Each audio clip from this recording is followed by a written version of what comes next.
তুই কি নাগরাজ? আমি হলো পাঠা নাগরাজ। আপনারা কোথায় আছেন? আমার ছোট ভাইকে সাপে কামড়াইছে। আচ্ছা ঠিক আছে, আমি এখনই যাচ্ছি। আয়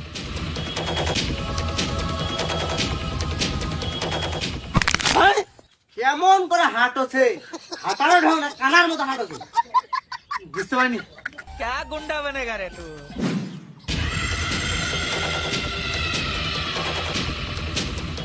কি সাপ কামড়েছে সেটা দেখতে পেয়েছেন? না সাপুড়ে ভাই, কি সাপ কামড়াচ্ছে দেখতে পাইনি। দেখে মনে হচ্ছে খুব বিষাক্ত সাপ কামড়েছে। এখন আর বিষ নামাতে গেলে একমাত্র ওই সাপটাকে টাকা লাগবে। তাহলে সাপটাকে ডাকেন। ওই সাপটা ডাকতে হলে 50 টাকা লাগবে। কেন আসার সময় সাপটাকে গাড়ি ভাড়া দিয়ে আসবে? আবার বেশি কথা বলে। আমার সর্দার এমনিতে ফুক দেয় না, একটা বিনোদ ফু দেওয়ার জন্য 500 টাকা করে লাই, তা তো 50 টাকা দিল আপনার কাছে। দিব কিনা সেটা বল। আচ্ছা আচ্ছা দাঁড়ান দিতেছি। এই জানেন 50 টাকা। চতুন মিনিট আবার কর। अरे कहना क्या चाहते हो?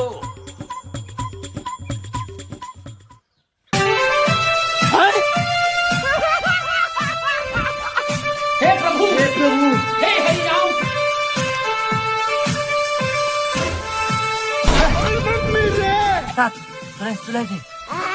উস্তাদ, চলে আসে। কখন যায় বলে চলে আসছে, চলে আসছে। এই ছেলেটাকে কি জন্য তুই কামড়েছিস? কি হলো? এই ছেলেটা কি জন্য কামড়েছিস? তোর মাথা ঠিক আছে? ওটি 14টা দাঁতের ছাপ আছে।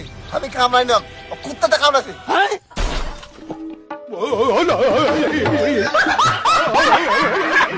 হারাম জাদা, এত বছর ধরে আমার সাথে কাজ করছিস, কোনটা সাপের কামড় আর কোনটা কুকুরের কামড় দেখে বুলবুল আমাক। আপনিও তো দেখে বুঝতে পারেননি। আমার মুখে মুখে তর্ক করে একটা কথা মারিত পারে না। তুই যে কামড়াস নি তাই লুকেনে ঠিক। আমার টাকা হলো বলে তো আমি আসনু।